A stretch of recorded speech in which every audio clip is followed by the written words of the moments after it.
बिल्कुल, अब हम सही जगह पे पहुँचे हैं।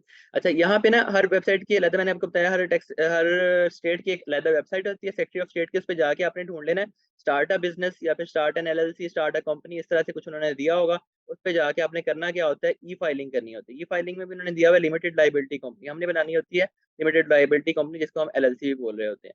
अच्छा, इसमें जाके आपने फाइल करना होता है आर्टिकल्स ऑफ ऑर्गनाइज़ेशन। तो उस पे जाके आप क्या करते हैं कि अब यहाँ पे ऑब्वियसली मैं तो अभी फाइलिंग फिलहाल नहीं कर रहा, मैं सिर्फ आपको बताने के लिए वीडियो बना रहा था। तो आपने करना क्या है, यहाँ पे स्टार्ट न्यू फाइलिंग पे क्लिक कर लेना है। जिस भी मतलब स्टेट की आप वेबसाइट पे जा रहे हैं, उस पे जाके आपने ये काम कर लेना है। अच्छा, जाने के बाद आपने यहाँ पे आपसे वो चीज़ें क्या-क्या पूछेगा, हर स्टेट के लिए वो सेम ही चीज़ें ऑलमोस्ट आपसे रिक्वायर्ड कर रहा होता है। अच्छा, पहली चीज़ आपसे वो पूछ सकता है यूनिक एड्रेस, जिसको हम एज़ अ मेलिंग एड्रेस के तौर पे यूज़ कर रहे होंगे अपनी एलएलसी के टाइम, एलएलसी फॉर्मेशन के टाइम। उसके बाद रजिस्टर्ड एजेंट का आपसे पूछेगा, या फिर रजिस्टर्ड ऑफिस कई जगह पे पूछा जा रहा होता है कई स्टेट्स के लिए। तो आपने वहाँ पे रजिस्टर्ड एजेंट का नाम और एड्रेस, जो कि आपको ईमेल में रिसीव हो चुका होगा, जिससे भी आपने ये सर्विस बाय की होगी रजिस्टर्ड एजेंट की, उसकी तरफ से, तो वो आप यूज़ कर सकते हैं। इसमें दरमियान में एक क्वेश्चन मुझे याद आया, कुछ लोग ऐसे होते हैं वो कहते हैं हमारा यूएसए में कोई रहता है, फलाना एड्रेस पे रहता है, और उसका हम नाम भी यूज़ कर सकते हैं और उसका एड्रेस भी यूज़ कर सकते हैं। तो आपको इन दोनों चीज़ों की वहाँ पे फिर ज़रूरत नहीं पड़ती। उसकी वजह ये है, यूनिक एड्रेस में आप उस बंदे का एड्रेस यूज़ कर लेते हैं, रजिस्टर्ड एजेंट में उस बंदे का नाम यूज़ कर लेते हैं। लेकिन इसमें थोड़ी-सी टेक्निकलिटी है, इसको आप समझें ज़रा। रजिस्टर्ड एजेंट जो है वो सिर्फ़ वो बंदा हो सकता है जो फिज़िकली उस एड्रेस पे प्रेज़ेंट हो यूएस में, और वो आपके बिहाफ़ पे आपकी जो लीगल कोई अगर कह लें कि कोई केस वगैरह आता है या कोई डॉक्यूमेंट आता है स्टेट की तरफ से, उसको वो रिसीव कर सके, ठीक है? तो अगर आपका कोई बंदा वहाँ पे यूएस में है, वो अपना नाम भी आपको दे सकता है, अपना एड्रेस भी दे सकता है, तो ये दोनों रिक्वायरमेंट्स आप यूज़ कर सकते हैं। लेकिन आपने ये काम नहीं करना है कन्फ्यूजन में आके कि आपने यूनिक एड्रेस बाय कर लिया, तो आपने कहा कि मैं भी वहाँ का बंदा हो गया हूँ, और आप वहाँ पे रजिस्टर्ड एजेंट में अपना ही नाम यूज़ कर लें, और अपना नाम यूज़ करने के बाद जो है वो यूनिक मेलिंग एड्रेस जो है एज़ अ रजिस्टर्ड एजेंट जो है, उसके एड्रेस के तौर पे यूज़ कर लें। ये बिल्कुल गलत प्रैक्टिस है, कल आपके लिए मसला बन सकता है। मैं बार-बार ये बात कहता हूँ कि यार कोई 50-100 डॉलर्स बचाने के लिए आप अपना हज़ारों डॉलर्स का जो बिज़नेस आपने फ्यूचर में करना है, उसको दाँव पे ना लगाया करें। स्टार्ट में थोड़े पैसे ज़्यादा लग भी जाएँ, तो नो प्रॉब्लम, ठीक है? अच्छा, अब जो है एलएलसी फॉर्मेशन आपको मैंने सारा इसमें बता दिया है। फ़ोन नंबर का लोग पूछ रहे होते हैं कि फ़ोन नंबर हमें रिक्वायर्ड है या फिर नहीं। आप यहाँ पे पाकिस्तानी फ़ोन नंबर भी यूज़ कर सकते हैं, इसमें कोई मसला नहीं है। और आप चाहें, अगर आपने आगे मतलब होलसेल करना है अमेज़न, या फिर आप किसी भी वजह से फ़ोन नंबर की ज़रूरत है यूएस की, तो आप पहले यूएस नंबर बाय कर लें, और जहाँ भी आपसे फ़ोन नंबर पूछा जाए, तो वहाँ पे आप यूएस का फ़ोन नंबर जो है, वो डाल दें।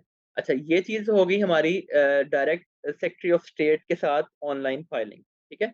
ये तो आप किसी भी स्टेट के लिए कर सकते हैं। अब दूसरी चीज़ जो होती है, वो हमारे पास कुछ ऑप्शंस ऐसे हैं, जैसे inkfile.com है, मैंने काफ़ी एनकरेज किया था अपनी पुरानी वीडियो में, लेकिन मैं अब नहीं करता। उसकी वजह यही है कि नॉन रेज़िडेंट्स के लिए वो लॉज़ जो हैं सख्त करते जा रहे हैं, उसमें हमारी भी समझ लें बदमाशियाँ हैं। लेकिन स्टिल ये कि अब अभी फ़िलहाल हमारे लिए ये फ़िज़िबल नहीं है। इसमें हम बना रहे होते थे एलएलसी, उसमें यही यही डिटेल्स आपसे ये लोग ले लेते थे। मेरा ख़्याल है इन्होंने हमें जो है वैसे भी पाकिस्तान के लिए जो है इसको बंद किया हुआ है वेबसाइट को। तो ख़ैर हमारे पास और भी ऑप्शंस हैं इस तरह के।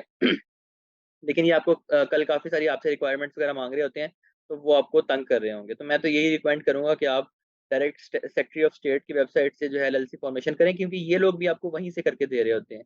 या डायरेक्ट एसओएस से करने का फ़ायदा आपको क्या है, मैं कुछ फ़ायदे आपको बता देता हूँ यहाँ पे। एक तो आपको ये कि टाइमली फाइलिंग हो जाती है, क्योंकि इनके पास तो आपको पता है क्यू लगी होगी, और क्यू के हिसाब से जब आपका नंबर आएगा तब ये फाइलिंग कर रहे होंगे। अपनी वेबसाइट पे उन्होंने टाइम बताया होता है, 4 टू 6 वीक्स जो है नॉर्मल टाइम है इनकी तरफ से। हालाँकि अगर आप खुद फाइलिंग करेंगे, तो मेरा ख़्याल मैक्सिमम 1 वीक, या अगर कुछ ज़्यादा रश है एसओएस के पास, तो आपके 2 वीक्स, वो भी मैं ज़्यादा बता रहा हूँ, इससे कम में ही आपकी जो एलएलसी फॉर्मेशन है वो हो जाती है, और डॉक्यूमेंट्स जो है वो आपको रिसीव हो जाते हैं। टाइमली फाइलिंग, उसके बाद अब ये रजिस्टर्ड एजेंट जो है ना, उसकी सर्विसेज़ ये लोग फ्री में दे रहे होते हैं। जितने भी इस तरह की वेबसाइट्स हैं ना थर्ड पार्टी, जो आपको एलएलसी फाइलिंग करके दे रही होती हैं, इसमें आपको बेनिफिट स्टार्ट में तो नज़र आता है कि यार ठीक है, ये फ्री में रजिस्टर्ड एजेंट की हमें सर्विसेज मिल रही है। कहीं और से जाके लेंगे तो 25, 35, $50 हमारे लग रहे होंगे, या शायद इससे भी ज़्यादा हमें रजिस्टर्ड एजेंट के लिए देने पड़ रहे हों। लेकिन ये लोग आपको फ्री में दे रहे होते हैं for only for first year. उसके बाद ये क्या करते हैं, नेक्स्ट ईयर से ये लोग मैं अभी आपको इसका बता रहा हूँ सिर्फ, जो इंक फाइल है, $125 पर ईयर आपसे चार्ज कर रहे होते हैं। अब एक तो आपके पास ये इसका ऑप्शन है कि आप इनके साथ जाएँ, फ्री में 1 महीना 1 साल जो है उसका मतलब फ्री रजिस्टर्ड एजेंट की सर्विसेज़ का मज़ा लें, उसके बाद जाके आप चेंज करें रजिस्टर्ड एजेंट, जो कि ऑब्वियसली वो भी एक हेक्टिक प्रोसेस है। तो अगर तो आप इस चीज़ को कर सकें तो आप ज़रूर जाएँ इंक फाइल के थ्रू या फिर कोई ऐसी वेबसाइट जो आपको फर्स्ट ईयर फ्री में एलएलसी फॉर्मेशन दे रही है और साथ में आपको एलएलसी फर्स्ट ईयर आपको रजिस्टर्ड एजेंट फ्री दे रही है और एलएलसी फॉर्मेशन जो है वो भी आपको फ्री में करके दे रही है। लेकिन ये चीज़ माइंड में रखिएगा, उनके साथ पहले चेक करें कि वो आपको कितने नेक्स्ट ईयर से कितने में जो पर ईयर जो इनकी रजिस्टर्ड एजेंट की फी है वो आपसे ले रहे होंगे, ठीक है? अच्छा, एक चीज़ ये भी इसमें आप देखें प्रॉब्लम आ गया, जबकि आप वही काम अगर खुद से रजिस्टर्ड एजेंट बाय करेंगे, तब आपके लिए आसानी ये हो जाएगी कि आपका जो है ना कि आपको मतलब सस्ता मिल रहा होगा रजिस्टर्ड एजेंट। स्टार्ट में अगर आप लेंगे तो अगले साल जाके सस्ता पड़ेगा, स्टार्ट में ऑब्वियसली आपको लगेगा कि महँगा पड़ रहा है। अच्छा, एक चीज़ उसके बाद अगली चीज़ इससे ज़्यादा अगला जो प्रॉब्लम है वो क्या है हमारे पास कि आपने एड्रेस जो है ना आप लोग नहीं देखते। फाइलिंग करते हुए किसी थर्ड पार्टी वेबसाइट के पास चले जाती हैं, एड्रेस, सेम सूट नंबर सब कुछ सेम रख के ना आपका जो है एलएलसी फॉर्मेशन कर देते हैं अगर आप इनसे एड्रेस बाय करते हैं और एड्रेस के लिए कुछ चार्ज भी कर रहे होते हैं ये। तो वो जो चीज़ है ना, उसमें मैंने आपको स्टार्ट में ही बताया कि एड्रेस आपका जब सेम होगा तो कल आप कहीं पे भी अकाउंट बनाते हैं, आप वाइज़ का बैंक अकाउंट बनाते हैं या कोई और बैंक अकाउंट बनाते हैं, आप अपनी एलएलसी उस पे बना लेते हैं, आप जब अमेज़न का अकाउंट बनाते हैं, तो कल आपके लिए सेम एड्रेस होने की वजह से कल प्रॉब्लम्स कुछ आ सकती हैं। तो ये चीज़ भी आपके लिए पहले आपने चेक करनी है कि आपको जो मतलब जिस वेबसाइट से भी आप फॉर्मेशन कर रहे हैं, थर्ड पार्टी वेबसाइट्स की बात कर रहा हूँ, जैसे ये लीगल ज़ूम वगैरह है, तो आपने इनसे पहले चेक कर लेना है कि ये लोग आपको एड्रेस कौन-सा दे रहे हैं।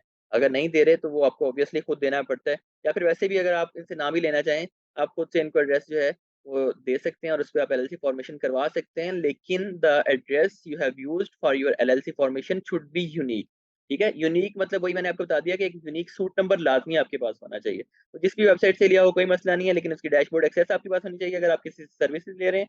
काफ़ी सारे केसेज़ आए हैं, लोगों ने क्या किया हुआ है कि ये जी सेम एड्रेस काफ़ी सारे लोगों को दे दिया या कुछ लोग ये करते हैं रजिस्टर्ड एजेंट का जो एड्रेस है, उसी का जो सूट नंबर है जैसे मैं यहाँ पे कुछ ओपन कर लेता हूँ, फ्लोरिडा रजिस्टर्ड एजेंट। अब उन्होंने क्या किया कि यहाँ से सिर्फ़ ये $35 में रजिस्टर्ड एजेंट की सर्विसेज़ जो हैं वो ले लीं और उसी एड्रेस को उन्होंने यूज़ कर लिया रजिस्टर्ड एजेंट के एड्रेस के तौर पे, उसी एड्रेस को उन्होंने यूज़ कर लिया अपना जो एलएलसी का यूनिक मेलिंग एड्रेस होना चाहिए उसकी जगह पे। ये देखें जैसे ये एड्रेस है। अब ये सेम जगह पे अगर यूज़ हुआ हुआ है दैट इज़ अ प्रॉब्लम, ठीक है? सूट नंबर मैंने आपको बताया यूनिक होना चाहिए यहाँ पे कम से कम। यहाँ पे अगर कुछ और नंबर है और रजिस्टर्ड एजेंट में ये नंबर है या और यहाँ पे यूनिक एड्रेस के लिए कोई और सूट नंबर है, दैट्स फाइन, उसमें कोई प्रॉब्लम नहीं है। तो ये सब चीज़ें थी और मैं आपको यही रिकमेंड करूँगा अगर आपने खुद से फाइलिंग करनी है तो एसओएस से जाके करें और रजिस्टर्ड एजेंट बाय कर लें, उसके बाद जो है एलएलसी फॉर्मेशन जो है वो आप अपनी कर सकते हैं। और अगर आप किसी भी थर्ड पार्टी वेबसाइट से पैकेज ले रहे हैं ना, तो काइंडली उनका पैकेज ज़रूर चेक किया करें। ये काफ़ी सारी चीज़ें ऐसी नहीं दे रहे होते जिनकी हमें बाद में ज़रूरत होती है। और काफ़ी सारी ऐसी चीज़ें होती हैं स्टार्ट में आपसे वो ये कमिट कर रहे होते हैं लेकिन बाद में नहीं दे रहे होते।